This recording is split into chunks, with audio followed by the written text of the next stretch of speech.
जय हिंद दोस्तों, मेरा नाम संदीप कुमार है। I have secured all India rank 170 in UPSC CAPF examination 2022।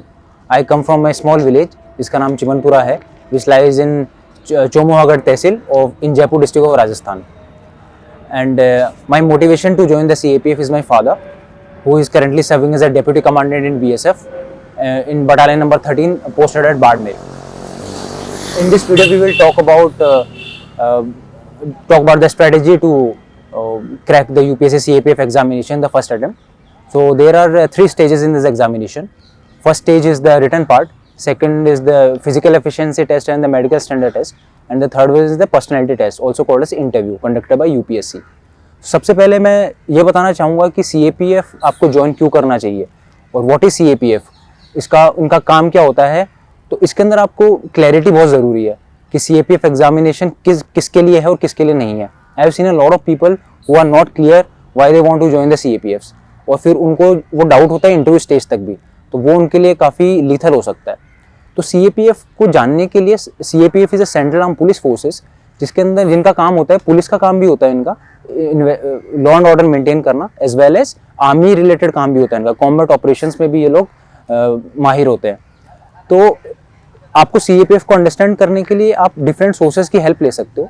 One of them being the websites of the 5 CAPF forces, that is SSB, BSF, CISF, ITBP and CRPF। तो इसके अलावा आप जो वेटरन्स हैं CAPF के, उन लोगों को आप सुन सकते हैं। Different podcast are available on the internet, उनको आप सुन सकते हो और आपको मोटिवेशन भी मिलेगा और क्लैरिटी भी मिलेगी आर्म फोर्सेस के काम, उनके वर्क एथिक्स और the kind of experience that they inculcate in you. Why do you want to join the CAPFs? This should be a voice of your own. It should be an inner voice, and you can get advice from other people, but you should not get influence from other people, because इसमें क्या होता है कि कई लोगों को clear नहीं होता कि CISF ऊपर क्यों डालना है प्रेफरेंस में जब डेफ भरते टाइम। तो उसमें आपको एकदम कॉन्फिडेंट होना चाहिए कि हाँ, मैंने अगर CISF ऊपर डाला है तो मेरा रीजन जो है एकदम सॉलिड होना चाहिए। ऐसे नहीं कि दूसरों ने डाला है तो मैंने भी डाल दिया, बिकॉज आपको इंटरव्यू में बहुत प्रॉब्लम होगा। Now will talk about how to get into the Central Armed Police Forces. So as I said, there are 5 forces, and the mechanism to get into the forces it's a 3-stage examination. पहले return part होता है जिसके अंदर 2 paper होते हैं। पहला objective type paper होता है और दूसरा रिटर्न टाइप पेपर होता है सब्जेक्टिव, जिसके अंदर आपको ऐसे राइटिंग करनी होती है। इसके बाद precis writing, English comprehension, grammar, argument writing, ये सब करना होता है। Second stage is the medical standard test and the physical efficiency test, which is very crucial and it checks your dedication and your physical prowess. Third stage is the personality or the interview that we call. तो मैं इसमें first stage के बारे में ज़्यादा बात नहीं करूँगा, because there are ample amount of videos available on the internet which can guide you in a much better way. Since I am a ward of BSF, my father is serving in BSF. I have seen the life of BSF, and so I will talk mostly about the physical efficiency test and the medical standard test, as well as the life of the forces, and followed by the interview. सो पहले अगर अपन medical standard test की बात करें तो medical standard test में आपका physical efficiency test होती है। इसमें 4 एक्टिविटीज़ होती हैं। 800 मीटर जो आपको 3 मिनट 45 सेकंड्स में कंप्लीट करनी होती है, that is for boys, and 4 minute 45 seconds I suppose you can check it for girls. इसके अलावा आपको 100 मीटर करना होता है 16 सेकेंड्स में, followed by long jump that is around 11.5 feet, and then the last one is shot put. तो अभी तक शॉर्ट पुट में सिर्फ एक चांस मिलता था, but the UPSC decided that it is somehow not doing justice to the students. So 2023 से वो 3 चांसेस देंगे। तो अभी 2023 का रिटर्न पार्ट हो गया है, जो कि मैंने भी लिखा था, बिकॉज रिजल्ट नहीं आया था 2022 का, तब तक 1 दिन बाद में रिजल्ट आया था। So I went and wrote it. इसके अलावा नेक्स्ट स्टेज आपका होगा फिजिकल एफिशिएंसी टेस्ट। तो फिजिकल एफिशिएंसी टेस्ट के लिए मैं आपको यही सजेस्ट करना चाहूँगा कि सबसे पहले आप अपने एंड्योरेंस पे काम करें, और अगर आपका वेट जो है UPSC के स्टैंडर्ड्स के हिसाब से या CAPF के स्टैंडर्ड्स के हिसाब से फॉर दिस एग्जामिनेशन अगर ज़्यादा है तो आप सबसे पहले उसको रिड्यूस करने पे काम करें। इसके लिए आप एक्सरसाइजेस की हेल्प ले सकते हो और न्यूट्रिशन की भी डेफिनेटली हेल्प ले सकते हो। Some experts can help you can join a gym also. तो मैं इसमें कुछ आपको कुछ पॉइंट्स पे एम्फेसिस करना चाहूँगा। फॉर एग्जांपल, आप इसमें इंजरी का बिल्कुल ध्यान रखें जब आप प्रैक्टिस कर रहे हो। बिकॉज ऐसे केसेस होते हैं कि हम जोश में स्टार्टिंग में ही हम लोग अपने आप को पुश करते हैं, लॉन्ग जंप करते हैं, तो उसमें हमको इंजर्ड होने का बहुत चांसेस होता है. In fact I also had an injury in my one of my ligaments in my leg, और उसको हील होने में मेरे को काफ़ी टाइम लगा था. तो आप सबसे पहले डायरेक्टली जो रिक्वायरमेंट्स है उस पर पुश ना करें, पहले अपने एंड्योरेंस पे फोकस करें. धीरे धीरे आप पहले 2 किलोमीटर का रन करें, फिर 3 किलोमीटर का करें. हालांकि आपको 800 मीटर ही दौड़ना है, बट आई सजेस्ट यू कि आप एटलीस्ट 5 किलोमीटर्स का रन करने के लिए एफिशिएंट इनफ हो जाए. That will not only improve your overall health but will also make you ready for the physical efficiency test. इसके अलावा मेडिकल स्टैंडर्ड टेस्ट की बात करें, इसमें अलग अलग रिक्वायरमेंट्स होती हैं, बट उसमें मेन जो प्रॉब्लम होती है वो आइस से रिलेटेड होती है, आइस से रिलेटेड.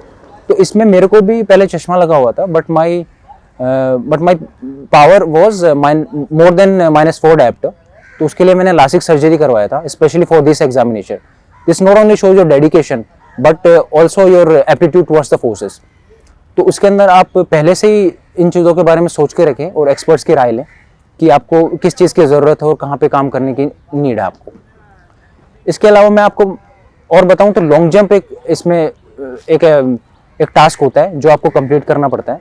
तो लॉन्ग जंप में काफ़ी लोग लैग कर जाते हैं बिकॉज उन्होंने एम्पल प्रैक्टिस नहीं करी होती. This is not something which is tough, but you need just the right amount of practice and guidance. It's a technical event in which you have to be ready with the different steps that are included and then complete it. इसके अलावा मैं बात करूं तो physical efficiency test और medical standard test में आपको one of the CAPFs के किसी सेंटर पे बुलाया जाएगा. तो वहाँ पे आप अपनी ऑफिसर लाइक क्वालिटीज़ के बारे में ध्यान रखें. They will deal with you like you are an officer. तो आप उस चीज़ का बिल्कुल ध्यान रखें. वहाँ पे आप कोई भी ऐसी हरकत ना करें जिससे कि ऑर्गेनाइजेशन के इमेज के ऊपर कोई धब्बा लगे या फिर आपके ऊपर कोई क्वेश्चन कर सके. बिकॉज वहाँ पे ज़्यादातर जो कंडक्ट करवाने वाले लोग होते हैं they are either sub inspector, inspectors और कॉन्स्टेबल्स. तो they have a huge respect for you since you are going to join the forces. तो वहाँ पे आप अपने एटीट्यूड और एप्टीट्यूड का बिल्कुल ध्यान रखें. Next stage is your interview stage. तो इंटरव्यू स्टेज के अंदर जो मैंने स्टार्टिंग में बात करी थी कि आपको क्लैरिटी बहुत ज़रूरी है कि why do you want to join the CAPFs, because as said by one of the veterans of army who secured all India rank 13th in the JEE examination but chose to join the NDA. तो वो उनका attitude को दिखाता है. उन्होंने बोला था कि armed forces is not just a job or a profession but it's a way of life. It's a complete life that you'll be getting in the armed forces. तो अब उस चीज़ को मोटिवेशन रखें अपना. पैरा SF9 के army veteran mister विवेक Jacob ने भी कहा है कि काम वही करो जो करना ही फल लगे. So this is not just a job for money, it's a job that you are doing for the nation, it's a service to the nation. तो आप उस चीज़ को हमेशा अपने ध्यान में रखें और अपने कंडक्ट में इसको इनकलकेट करें स्टार्टिंग से ही. जहाँ तक मैं इंटरव्यू की बात करता हूँ तो there are 4 things that are dealt with in the interview. I call them 4 C's. First is the clarity, second is the confidence, third is the courage and the fourth one is your character. So what is clarity? Clarity is more about how you see the forces, because some people see it as an alternative to the civil services. It's not an alternative. It should be a first priority or a parallel priority. Because for me, I was also preparing for civil services and I always wanted to get into the Indian police service and I still want to. And CAPF was not a substitute for me. It was not a second option. It was a parallel option for me because CAPF में जो life मिलती है आपको, that is no less than any kind of first class service job, be it IPS or IAS. That I believe in.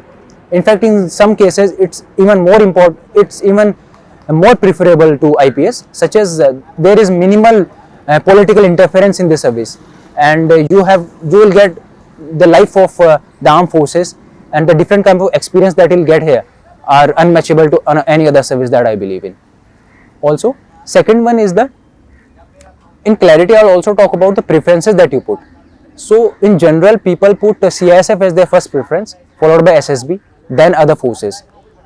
I also know a lot of people who put CRPF as their first preference because they are very clear in why they are going into the forces and what they want to deliver and what they want to learn from the forces.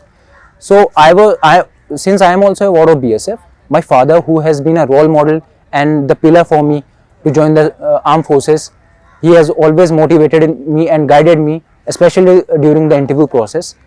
तो उन्होंने मुझे काफ़ी guide किया है. तो he was my role model and I have never seen him complaining about his job or his profession. I have always seen him happy.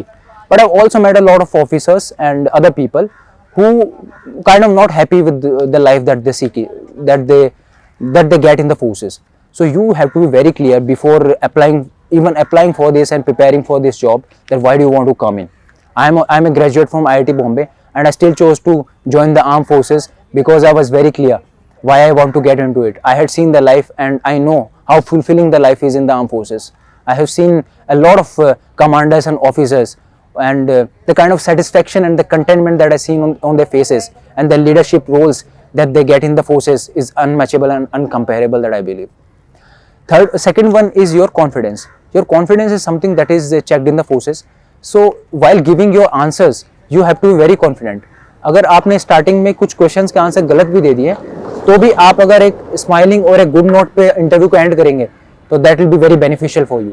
In fact if I talk about my interview, my first question was a case study in which there was a case of corruption in which my senior was involved.